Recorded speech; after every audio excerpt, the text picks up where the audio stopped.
1장 29절로 34절까지입니다. 마가복음 1장 29절에서 34절까지 함께 읽겠습니다. 그들은 회당에서 나와서 곧바로 야고보와 요한과 함께 시몬과 안드레의 집으로 갔다. 마침 시몬의 장모가 열병으로 누워 있었는데 사람들은 그 사정을 예수께 말씀드렸다. 예수께서 그 여자에게 다가가셔서 그 손을 잡아 일으키시니 열병이 떠나고 그 여자는 그들의 시중을 들었다. 해가 져서 날이 저물 때에 사람들이 모든 병자와 귀신 들린 사람을 예수께 데리고 왔다. 그리고 온 동네 사람이 문 앞에 모여들었다. 그는 온갖 병에 걸린 사람들을 고쳐주시고 많은 귀신을 내쫓으셨다. 예수께서는 귀신들이 말하는 것을 허락하지 않으셨다. 그들이 예수가 누구인지를 알았기 때문이다. 아멘. 오늘 말씀의 제목은 놀라운 예수님의 치유라는 제목입니다. 놀라운 예수님의 치유. 지난주 본문과 이어지는 본문인데요. 지금 예수님은 어디에 계시느냐 하면 가버나움이라는 도시에 계십니다.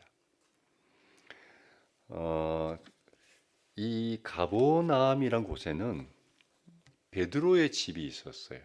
오늘 본문에서는 시몬으로 나오는데 말씀드렸죠. 시몬이 본명이고 베드로는 예수님이 지어준 별명이다. 반석이라는 별명이죠. 이 베드로의 집이 가버나움에 있었어요. 그래서 예수님이 가버나움에 계시는 동안에는 이 베드로의 집에서 머무셨어요. 다시 말하면 임시 숙소인 거죠. 제자의 집이 거기에 있으니까 가버나움에 계실 동안에는 베드로의 집을 임시 숙소로 사용하셨어요. 오늘도 이날도 예수님은 회당에서 말씀을 가르치시고 그 이후에 베드로의 집으로 가셨어요. 추측컨대 잠시 쉼을 가지기 위해서 혹은 또 식사를 하기 위해서 아마 집으로 가신 것 같아요. 그런데 베드로의 집으로 가보니 베드로의 장모가 열병으로 누워 있었어요. 30절 봅시다. 같이 읽습니다.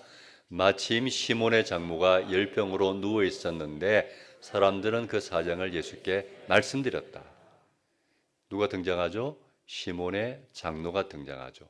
이걸 보면 우리가 추측컨대 베드로는 결혼한 사람이다. 총각이 아니다. 결혼한 사람이다. 아마 제자들 중에서 유일하게 결혼을 한 사람인 것 같아요. 결혼해서 가정이 있고 아마 장모님을 모시고 살고 있었습니다. 그 장모님이 열병으로 누워 있었습니다. 열병으로 누워 있었다는 뜻은 고열로 시달리고 있는 거예요. 건강에 문제가 생길 때 드러나는 대표적인 증상 중에 하나가 열이죠. 몸에 이상이 생기면 열이 막 나는 경우가 많습니다. 코로나에 감염돼도 대표적인 증상이 열이 막 올라가죠. 건강한 사람의 몸의 체온은 다 아시다시피 36.5도를 유지하는데 몸에 이상이 생기면 열이 올라갑니다. 그리고 40도가 넘어가면 위험해지죠. 그래서 열을 내려줘야 합니다. 그 상태로 계속 방치하면 위험하기 때문에. 그래서 웬만한 가정에서는 다 상비약이 있죠. 해열제가 다 웬만한 가정에 다 있지 않습니까? 왜요? 위급 상황에 대처를 하기 위해서 웬만한 가정은 다 해열제를 가지고 있습니다. 근데 옛날에는 그 옛날에는 의미가 예수님 시대에는 그런 해열제가 사실은 거의 없었을 거예요. 그리고 병원도 사실은 거의 없었을 거예요. 그러니까 열을 치료하기가 사실 어려운 거예요. 지금은 해열제 하나 먹으면 일단은 응급조치가 되지만 과거에는 열 나면 위험해요.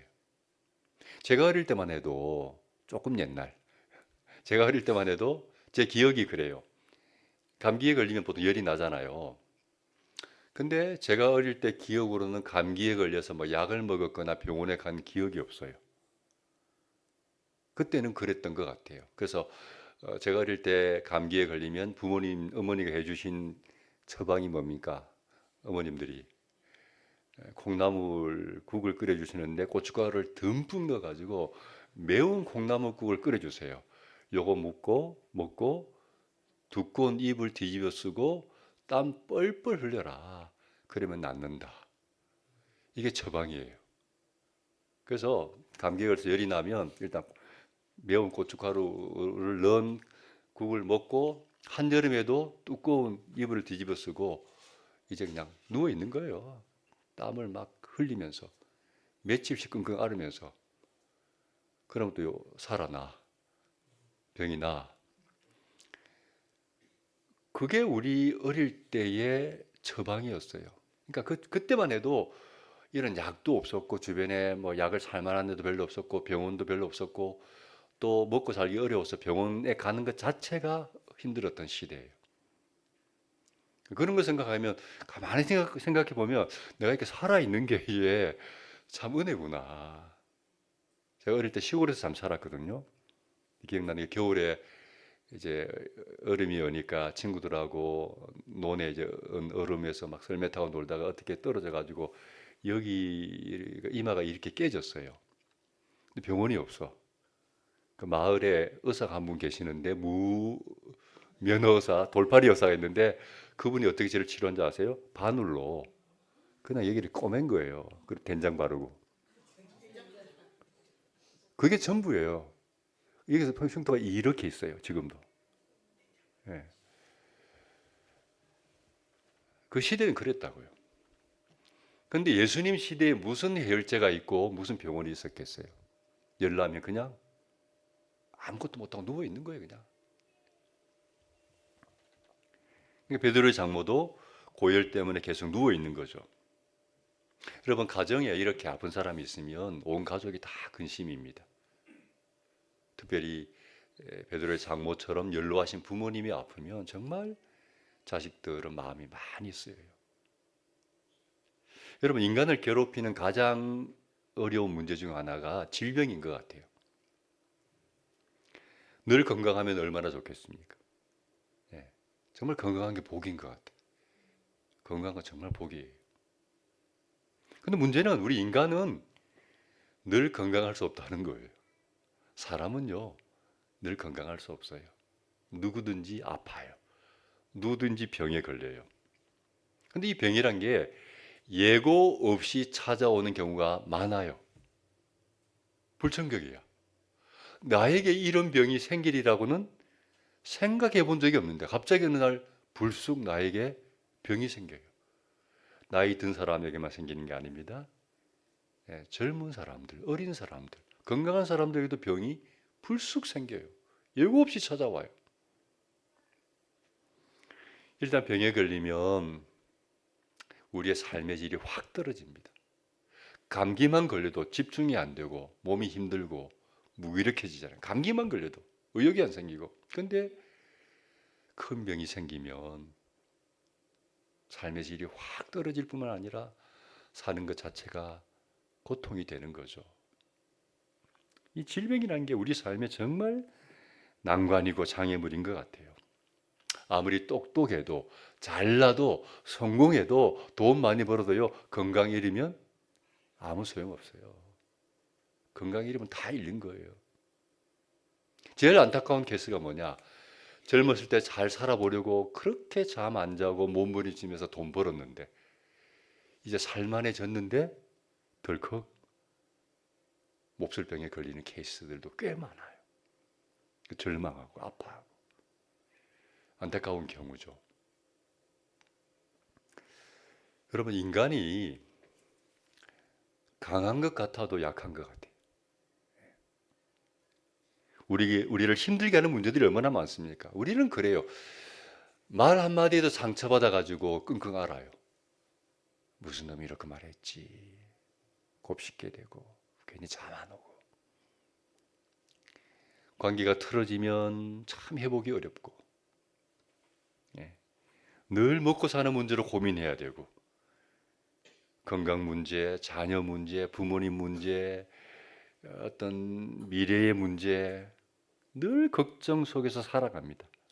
늘 한계에 직면하고 때로 좌절합니다. 이게 인간인 것 같아요. 그래서 저는 우리 사람이 하나님 앞에 좀 겸손해질 필요가 있다고 생각이 들어요. 인간은 하나님 앞에 좀 겸손해져야 한다. 왜요? 우리 힘으로 해결할 수 없는 문제가 참 많아요.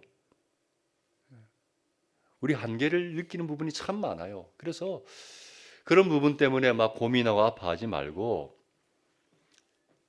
하나님 앞에 나아가서 솔직하게 하나님, 나 좀 힘듭니다. 나 좀 도와주세요. 라고 좀 솔직하게 자신을 하나님 앞에 내어놓을 필요가 있다는 생각이 들어요. 사람에게 자기 약함을 드러내는 것은 자존심이 상하죠. 나 문제가 있다. 우리 가정에 어려움이 있다. 사람에게 자기의 약함을 드러내는 것은 자존심이 상하고 때로는 창피하기도 하고. 그래서 우리는 속이 골마도 겉으로는 어때요? 센 척하잖아요. 나는 아무 문제가 없는 척하잖아요. 척을 많이 해요. 우리는 다 가면을 쓰고 있어. 안 그런 척, 괜찮은 척, 센 척, 다 가면 쓰고 살잖아요. 왜요? 자기의 부끄러움이 드러날까봐, 탄로날까봐. 그것도 가면이 한 개가 아니야.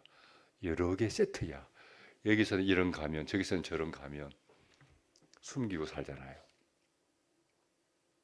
그건 얼마나 힘들어요. 안 그런 척하고 살려고 하니까 사실은 힘든데. 그래서 여러분, 제가 말씀드리고 싶은 것은 제발 하나님 앞에서만이라도 솔직하자. 하나님 앞에서만이라도 가면 벗고 하나님, 제가 힘듭니다. 저 좀 도와주세요. 하나님 앞에서만이라도 좀 정직했으면 좋겠다. 솔직했으면 좋겠다. 할렐루야. 예, 그럽시다. 질병의 문제도 마찬가지죠.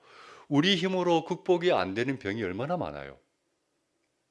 그럴 때는 우리의 약함을 인정하고 좀 주님께 help me 해야 돼. 주님, 좀 도와주시면 안 될까요? help me. 30절 봅시다.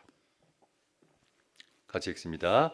마침 시몬의 장로가 열병으로 누워 있었는데 사람들은 그 사정을 예수께 말씀드렸다.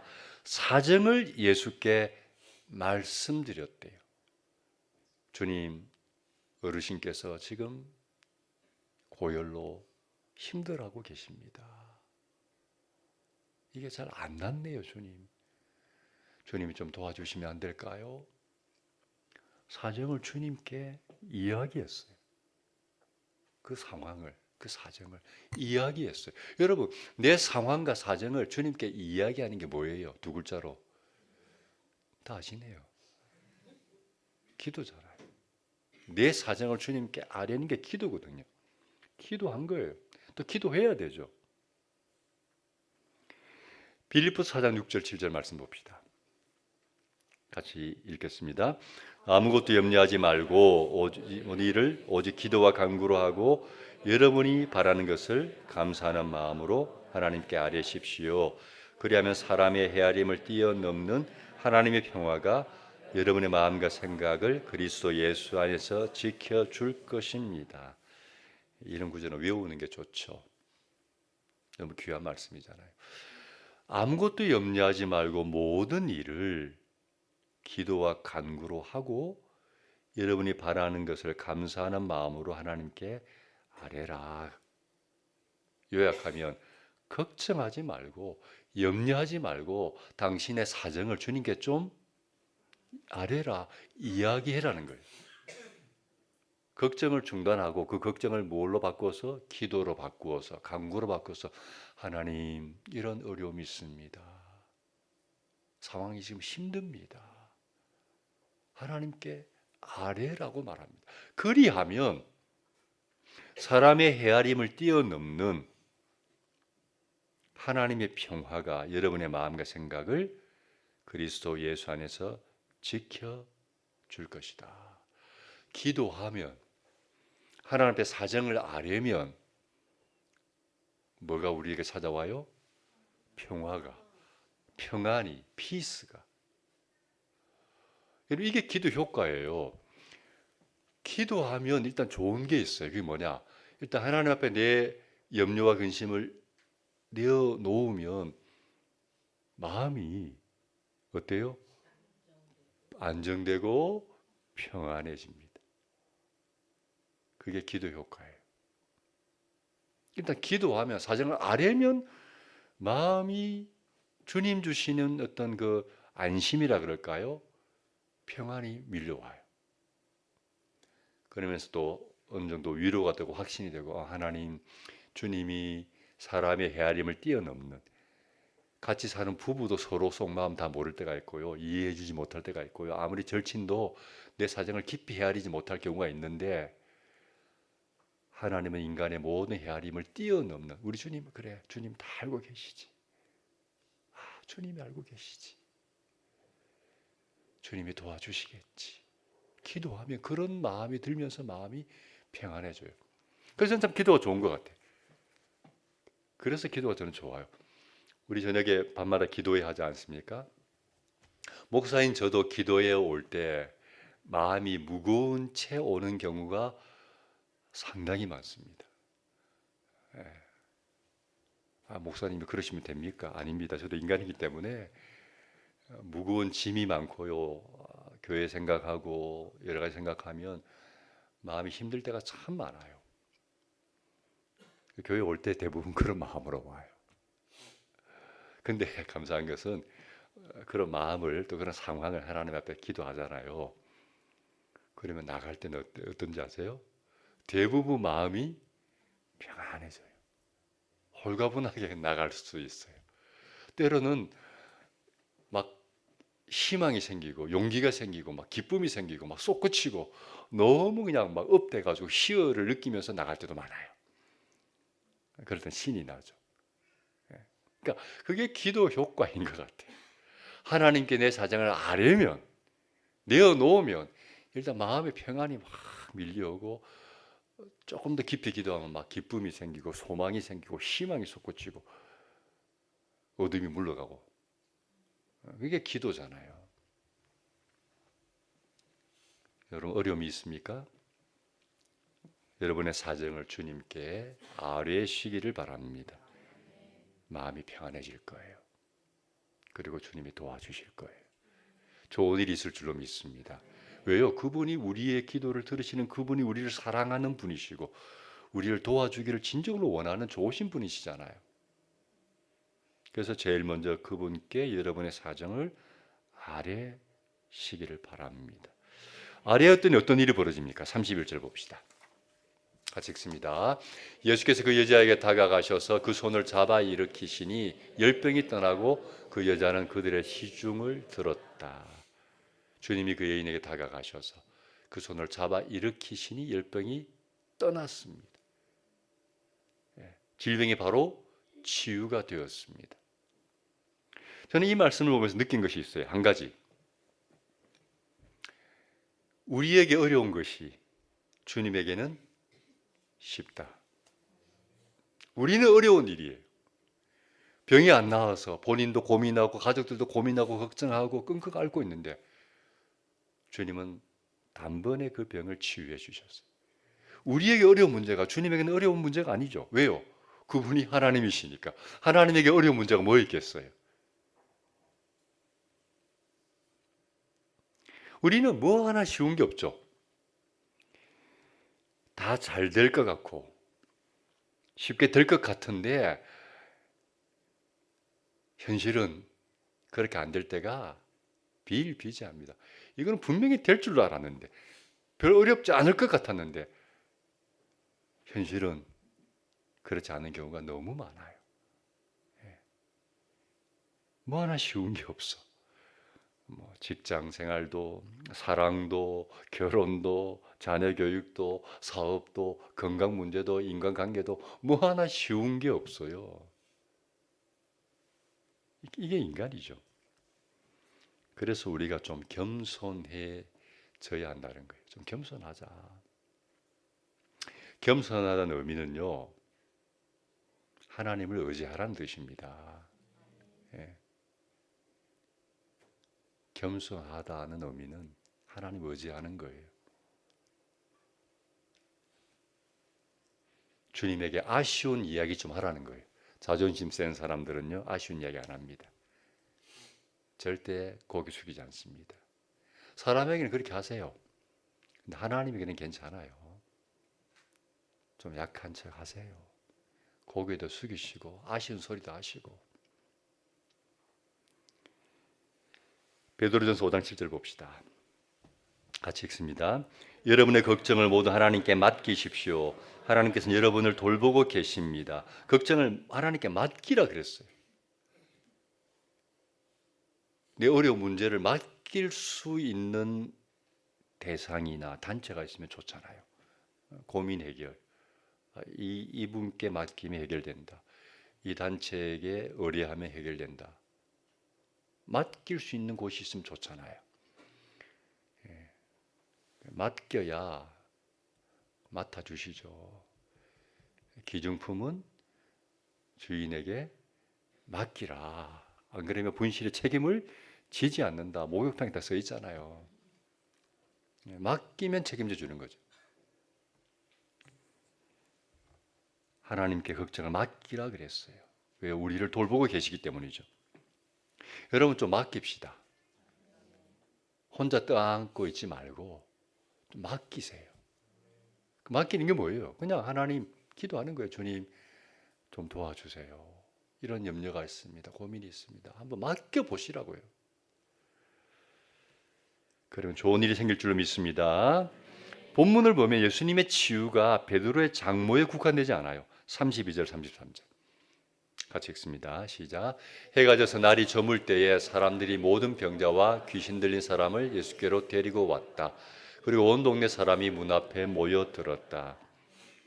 날이 저물자 사람들이 모든 병자와 귀신 들린 사람을 예수님께 데려왔습니다. 왜 날이 저물자 데리고 왔을까요? 이날은 안식일이죠. 주님이 안식일날 회당에서 가르치셨잖아요. 이날은 안식일이에요. 유대인들은 안식일날 움직이지 않습니다. 어디 가지 않습니다. 가만히 있습니다. 그래서 해가 지면 안식일이 끝나거든요.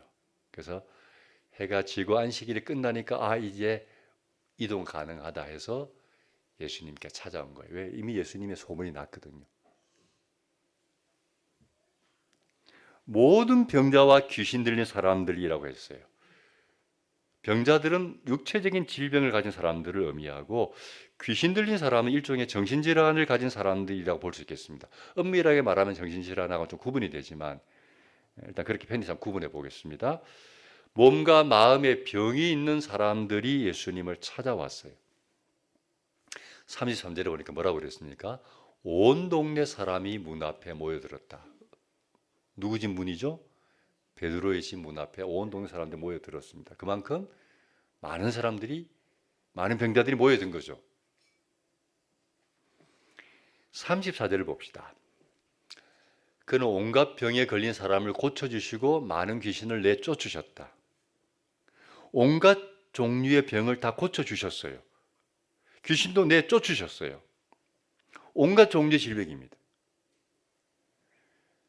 여러분 말 그대로 질병은 온갖 종류예요. 여러분도 지금 온갖 종류의 질병이 다 있죠? 하다못해 피부병 혹은 관절염, 디스크, 소화기 계통, 혈관 계통, 안과 질환, 온갖 종류의 질병이 다 있잖아요. 암도 있을 수가 있고요. 그런 모든 병을 주님이 고쳐주셨어요. 육체적인 질병뿐만 아니라 귀신 들린 사람까지 고쳐주셨어요. 다시 말씀드리면 주님에게는 질병 치유가 어려운 일이 아니다. 왜요? 하나님이시니까. 주님은 놀라운 의사이십니다. 그 주님에게 도움을 구하시길 바랍니다. 아픈 사정을 아뢰시길 바랍니다. 좋은 일이 있습니다. 근데 이 주님의 치유와 관련해서 우리가 이런 의문을 가질 수 있어요. 어떤 의문일까요? 봅시다. 왜 지금은 이런 치유가 별로 없나? 성경에 보니까 이 치유가 굉장히 많은데 왜 이 시대에는 이런 치유가 별로 없나? 이런 의문을 가질 수 있겠죠. 왜 이런 치유가 지금은 별로 없을까요? 일단은 그 전제가 잘못되었어요.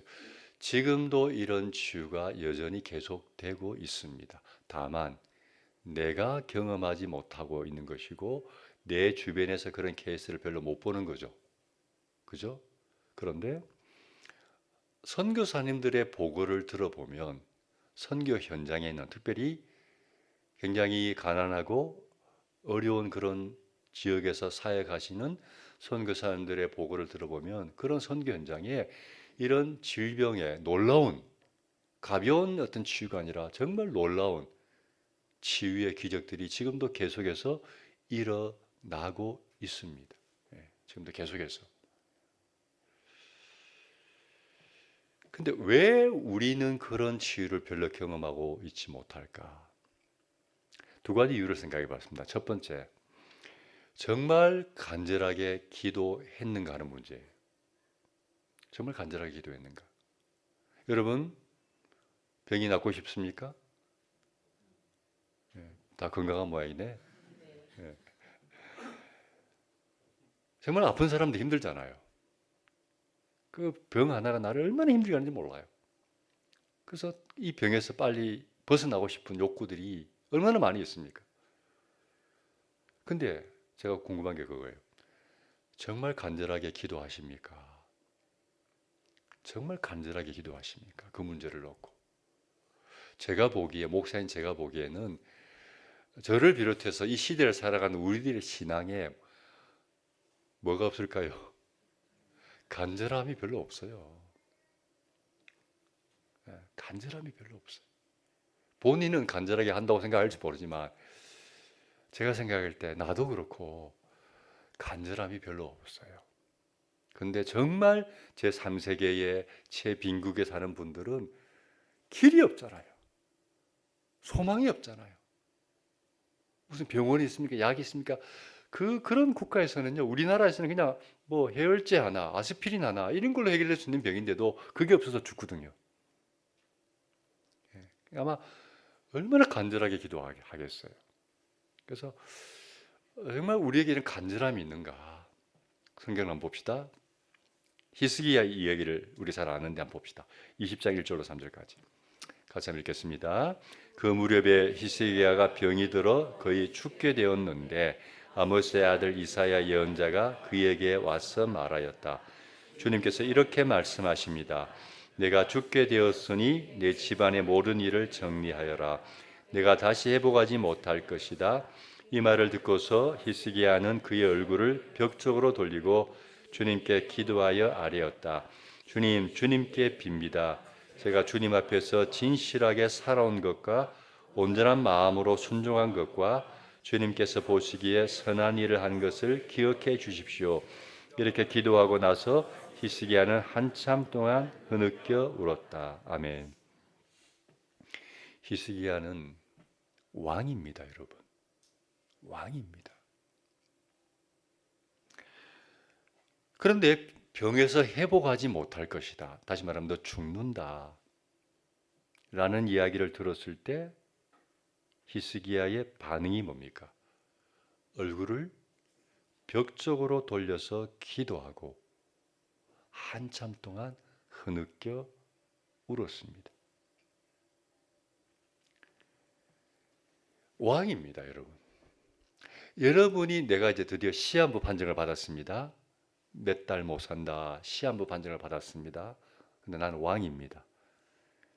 그럼 여러분은 어떻게 하시겠습니까? 아마도 일반적인 반응은 왕이잖아요. 예, 못할 게 없잖아요. 그래서 전국의 유명한 의사들 다 불러들여라. 전국의 수소문에서 좋다는 약은 다 가지고 와라. 진시황처럼 불로초 구하려고 전 세계를 보내는 왕이니까 쓸 수 있는 카드가 얼마나 많이 있습니까? 근데 왕이었지만 히스기야는 그렇게 하지 않고 탁 벽을 향해서 돌아섰어요. 그리고 기도했어요. 흐느껴 울었어요. 무슨 뜻이에요? 하나님 살려주십시오. 하나님 앞에 간절하게 눈물로 기도했다는 이야기죠. 그럴 때 우리가 잘 알듯이 하나님이 그의 생명을 연장해 주셨어요. 기적을 경험한 거죠. 여러분, 치유의 은혜와 기적을 경험하게 하고 싶은 마음이 있습니까? 간절하게 기도 일단 해보시기 바랍니다. 정말 간절하게. 간절하게. 두 번째, 왜 병이 잘 낫지 않을까? 하나님의 섭리가 있는 것 같아요. 어떤 경우에는 하나님의 뭔가 섭리가 있다. 우리에게 아픔과 고통은 때로 하나님의 섭리가 담겨 있을 가능성이 있다. 바울의 그 위대한 사도 바울의 고백에 이런 고백이 있습니다. 고린도후서 12장 9절 봅시다. 같이 한번 읽겠습니다. 그러나 주님께서는 내게 이렇게 말씀하셨습니다. 내 은혜가 내게 족하다. 내 능력은 약한 데서 완전하게 된다. 그러므로 그리스도의 능력이 내게 머무르게 하기 위하여 나는 더욱더 기쁜 마음으로 내 약점들을 자랑하려고 합니다. 사도 바울의 고백입니다. 그 앞문맥을 보면 사도 바울의 기도가 있습니다. 어떤 기도일까요? 육체에 가시가 있다 그랬어요. 내 몸에 육체에 가시가 있어요. 그 말은 가시가 자기를 찌르는 거예요. 실제적인 가시가 아니고 그만큼 자기 몸을 고통스럽게 만드는 질환이 있었어요. 너무너무 아픈 거예요. 늘 나를 콕콕 찌르듯이 가시가. 늘 나를 괴롭히는 거예요. 고통, 통증.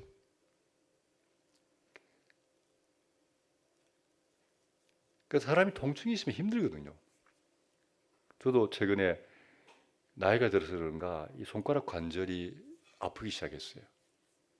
통증이 막 밀려오는데 어지간하면 참잖아요. 근데 이 너무 심해가지고 타이핑도 하기 어렵고 잠을 자면서도 통증 때문에 잠들기 어려울 정도로 통증이 밀려왔어요. 이게 하루 종일 사람이 통증이 있으니까 이게 뭐 집중이 안 되는 거예요. 너무 힘든 거예요.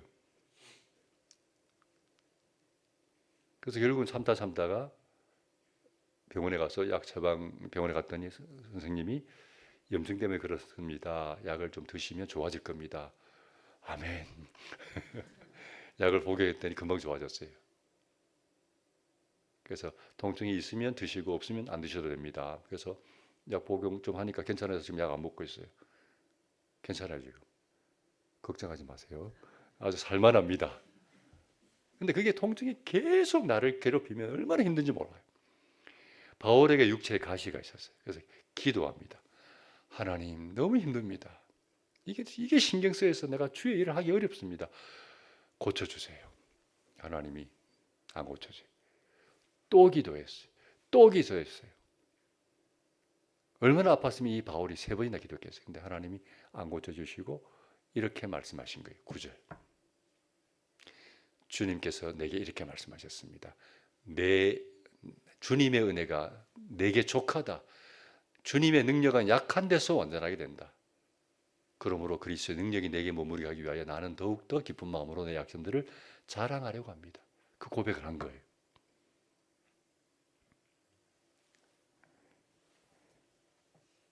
주님께서 너 그거 굳이 퍼펙트하게 건강한 몸 만들려고 하지 마라. 조금 약하게 사는 것도 괜찮다. 왜요? 약해야 하나님을 의지합니다. 약한 부분이 있어야 사람은요 간절해집니다. 하나님을 의지하게 됩니다. 하나님 간절하게 의지하면 하나님의 은혜가 임합니다. 하나님의 능력이 임합니다.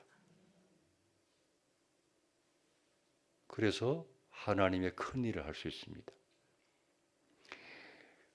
조영기 목사님, 여러분 뭐 MZ세대는 모르겠지만 조영기 목사님이나 위대한 한국교회 영적 거장들의 공통품을 하나 발견했습니다. 뭘까요? 다 엄청난 질병의 고통을 겪은 사람들이, 죽다 살아난 사람들이. 공통분 뭐예요? 다시 말하면 그런 약점과 아픔이 있을 때 절박하니까 죽기 살기로 하나님 앞에 기도하고 하나님 의지하고, 그래서 그 사람들이 믿음이 키워지고 하나님 앞에 크게 쓰임받는 인물들이 된 거예요. 뭔가 하나님 섭리가 있을 수 있어요. 그래서 바울은 고백합니다. 아멘, 네 주님, 오케이.